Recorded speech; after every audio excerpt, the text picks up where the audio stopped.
You're a single paycheck from ruin, and these celebrities had millions of them, Grammy winners living on the streets, box office giants dying in low-income apartments, teen idols asking for coins outside the theaters where their films once played. These 15 catastrophic downfalls reveal the harsh truth. The gap between fame and survival is thinner than you imagine, and believe me when I say that number 1 will stay with you. Number 15, Bobby Driscoll, Disney's prized child star, the first young actor to receive an exclusive studio contract, lending his voice to Peter Pan and earning an Academy Juvenile Award at 12. For nearly 10 years, Driscoll embodied the American fantasy of childhood, pure, talented, untouchable. Then adolescence hit, pimples. His boyish charm vanished. Disney cut ties without warning when he turned 16, declaring his changing looks no longer fit their image. The rejection crushed him. Driscoll sank into depression and turned to heroin as acting opportunities disappeared. By his late 20s, he was living on the streets, sleeping in abandoned New York buildings. In March 1968, children found a body in a dilapidated East Village building. No identification, no one to claim him. Bobby Driscoll was buried in a pauper's grave on Hart Island in an unmarked plot reserved for the city's unknown and forgotten. His family did not learn of his death for over a year. The boy who never grew up in Neverland died alone, discarded by the industry that once celebrated him. Years later, Hollywood would repeat the same error. Another child star raised on applause, forgetting the instant the cameras stopped. The 14, Austin Majors, the young actor who played Theo Sipowicz on NYPD Blue for 5 years, winning a Young Artist Award at 7. Precocious, professional, cherished by cast and crew, his future seemed boundless. Then the show ended and the call stopped. Transitioning from child star to adult actor proved impossible. Majors enrolled at USC's School of Cinematic Arts, hoping to find his place behind the camera instead. But something had broken in the years since his last scene wrapped. In February 2023, Los Angeles police responded to a call at a homeless housing facility. Austin Majors was 27. The coroner reported fentanyl in his system, an accidental overdose ending a life still searching for meaning. His family described him as loving, artistic, brilliant, and kind. But those words could not explain how a talented Eagle Scout, salutatorian graduate, ended up dying in a shelter for the unhoused. The distance between childhood promise and adult reality proved too wide to cross. While Majors struggled in obscurity, one music legend's homelessness remained in plain sight. 13. Sly Stone, the innovator behind Sly and the Family Stone, shaping a sound that transcended race and genre in the late 1960s. Everyday People, Dance to the Music, Family Affair. These were more than hits. They were cultural bridges at a time when America needed them most. Stone lived in a Beverly Hills mansion, commanded enormous fees, and defined an era. Then drugs took control. His behavior became unpredictable. He missed shows. The band fell apart. The money disappeared through addiction and poor management. By 2011, Stone was living in a van on Crenshaw Boulevard in Los Angeles, a far cry from the mansion he once owned. When journalists found him, he spoke with unusual optimism, saying he liked the freedom of van life, the ability to move anywhere without restriction. He made music on a laptop in the cramped vehicle, still creating even as survival became a struggle. The news shocked the music world. How could someone who transformed an art form become homeless? Stone's explanation was clear. The industry that lifted him up failed to protect him when fame faded. Stone's van became his sanctuary. But for one actress, the collapse was far more visible and terrifying.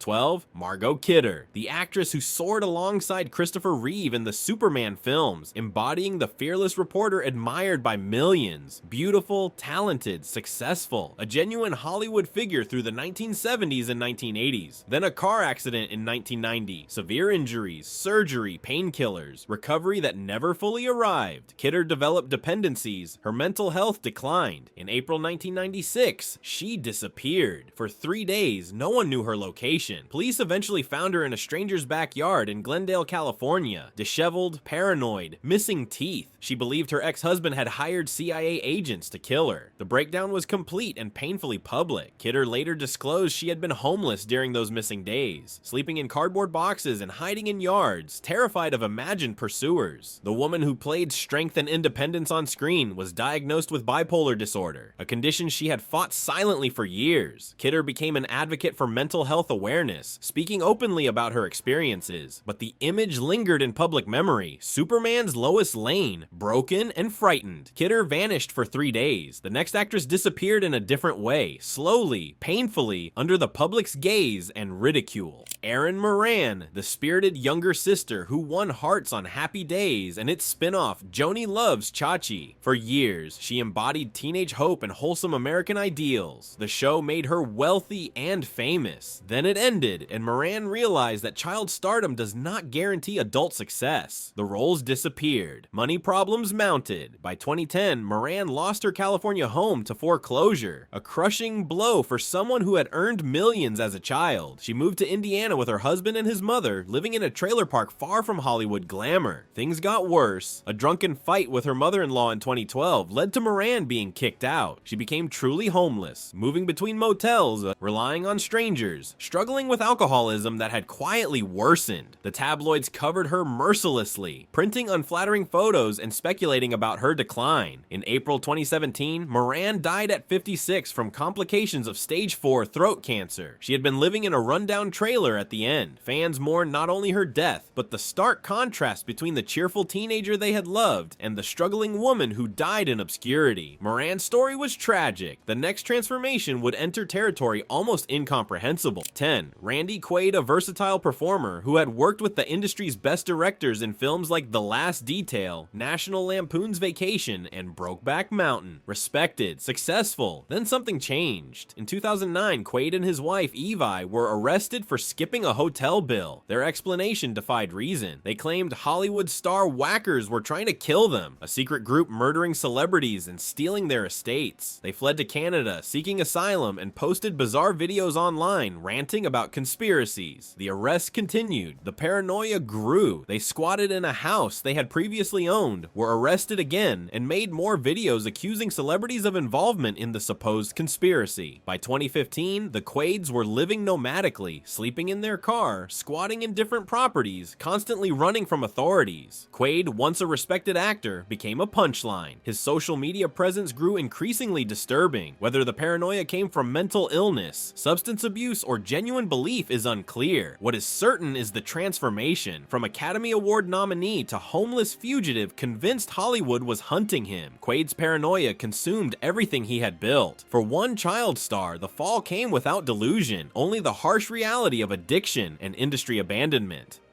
9. Danny Bonaduce, the wisecracking middle child on The Partridge Family, adored by millions in the 1970s. His humor made him stand out, but behind the laughter was a boy facing abuse and alcoholism at home. When the show ended in 1974, Bonaduce was still a teenager, famous, recognizable, and suddenly unemployable. Hollywood had no interest in former child stars who had aged out. The money went to his parents. Bonaduce took odd jobs, struggling with addiction. By his 20s, he was sleeping in his car, homeless, and battling substance abuse. In 1990, he hit rock bottom with an arrest for trying to buy cocaine. The mugshot spread widely. The cherubic face America had loved, now gaunt and desperate. Bonaduce later found redemption in radio, getting sober and rebuilding as a DJ, but he has never hidden his homeless years, speaking openly about living in his car and the shame of being recognized while destitute. The Partridge Family had paid him well, but it could not prepare him for life after. Bonaduce's story ended with redemption. The next celebrity's struggle would have a far darker ending.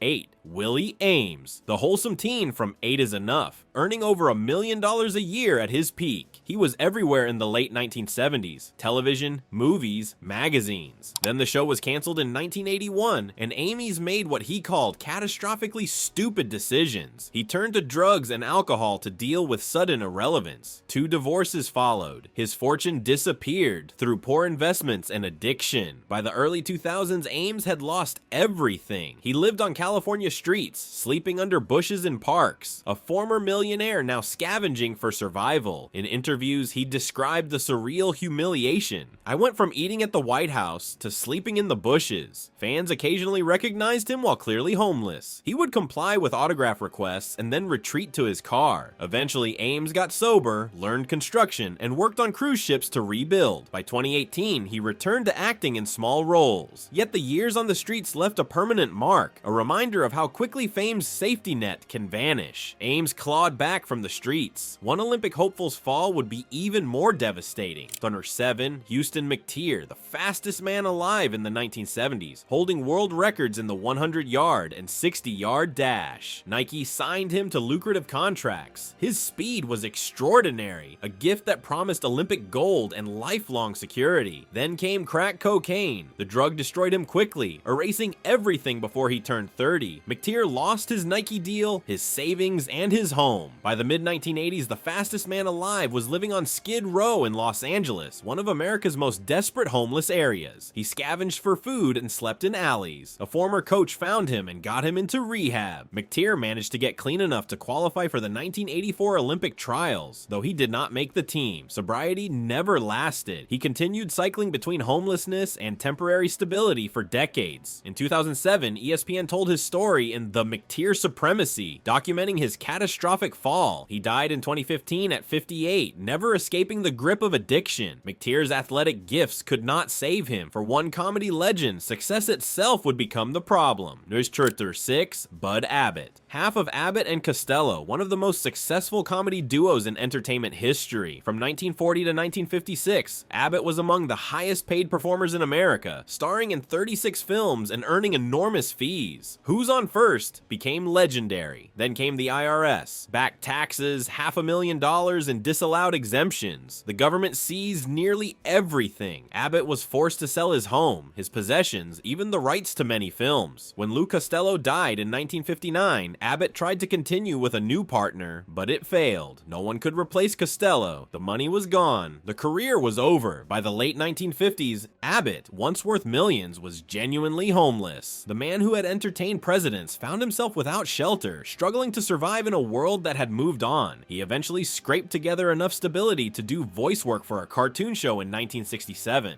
But the homeless period haunted him. He died in 1974, never regaining the wealth he had once enjoyed. Abbott's story shows how quickly fortune can vanish. The next athlete's fall would shock the boxing world. Number 5, Iran Barkley, the Bronx-born boxer who became middleweight champion in 1988 with a stunning upset over Thomas Hearns. His fights were legendary, brutal, dramatic, unforgettable. In 1992, he knocked out James Toney in the 11th round after being knocked down in the 9th. His heart made him a fan favorite. The purses were enormous, but Barkley, like many fighters, struggled with what came after. Poor investments, mismanagement, addiction to drugs and alcohol. The money disappeared faster than he had earned it. Legal problems piled up. By the late 1990s, Barkley had lost everything. He was homeless, living on the streets of New York, the same city where he had been celebrated as champion. People who had cheered his victories walked past without recognition. Barkley has since become an advocate for mental health and addiction recovery, helping former athletes. But he speaks candidly about his homeless period, the shame, the confusion, the feeling that the world had forgotten him once the fights ended. Barkley's struggle was painful. One sitcom star's story would reveal the industry's cruelest abandonment. Number 4, Brett Butler, the comedian who turned personal trauma into television gold with Grace Under Fire, a sitcom about a single mother's battle with addiction and abuse. The show ran for 5 seasons on ABC, earning critical acclaim and massive ratings.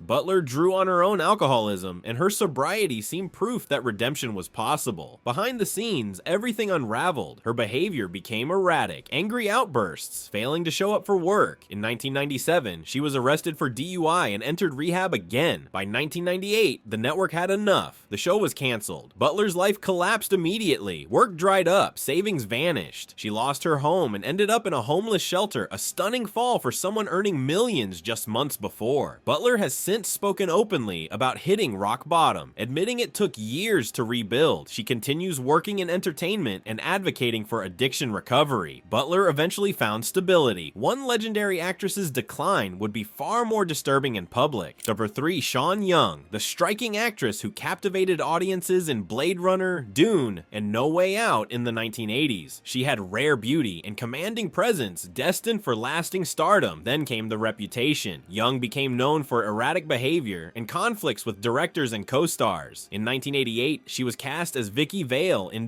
Batman, but broke her arm horseback riding and lost the role to Kim Basinger. Her career never recovered. She was fired from Dick Tracy after clashing with Warren Beatty. She was arrested for stalking James Woods after their relationship ended. In 2012, she was arrested at an Oscars after party for allegedly slapping security. The incident went viral, cementing her troubled reputation. Young has continued acting in minor roles, but reports suggest periods of housing instability and financial struggle. The woman who had once seemed Hollywood's next big thing became a cautionary tale about burning bridges in an industry with long memory. Young's career imploded from conflict. One legendary actor's fall was driven purely by demons he could not escape. For 2, John Drew Barrymore, born into Hollywood royalty, son of the legendary John Barrymore, member of America's most celebrated acting dynasty. He began his career at 17, appearing in films throughout the 1950s with apparent success ahead. But substance abuse consumed him early. Multiple arrests for drug possession, public drunkenness, and spousal abuse. In 1966, he was scheduled to appear on Star Trek, but failed to show up for filming, resulting in a 6-month Screen Actors Guild suspension. His reputation destroyed. Work disappeared entirely. Barrymore became estranged from his family, including his children. His addiction and mental health worsened catastrophically. He withdrew from acting almost entirely by the mid-1970s. In later years, Barrymore lived a reclusive, derelict life, often homeless, his physical and mental health in steep decline. In 2003, his daughter, actress Drew Barrymore, moved him closer to her home and provided medical care until his death from cancer in 2004. Barrymore died after family reconciliation. The #1 spot belongs to someone whose fall was witnessed by the entire world. 1. Natasha Lyonne, the quirky actress who broke out in American Pie and But I'm a Cheerleader. Known for her distinctive voice and comedic timing, she was Hollywood's favorite offbeat talent in the late 1990s. Then came the addiction. Arrests for DUI and drug offenses multiplied. In 2005, she was hospitalized with hepatitis C, a heart infection, and a collapsed lung, all from substance abuse. She underwent open heart surgery and spent months recovering. During this time, Lyonne was evicted from her New York apartment and lived on the streets. She was fired from multiple projects, becoming virtually unemployable. In 2012, she suffered a nervous breakdown and was admitted to a mental hospital. Lyonne clawed her way back. She got sober, landed a role in Orange is the New Black, then co-created and starred in Russian Doll. Her comeback is remarkable, a genuine Hollywood resurrection. She has never hidden her homeless period, speaking openly about the shame of falling so far so fast.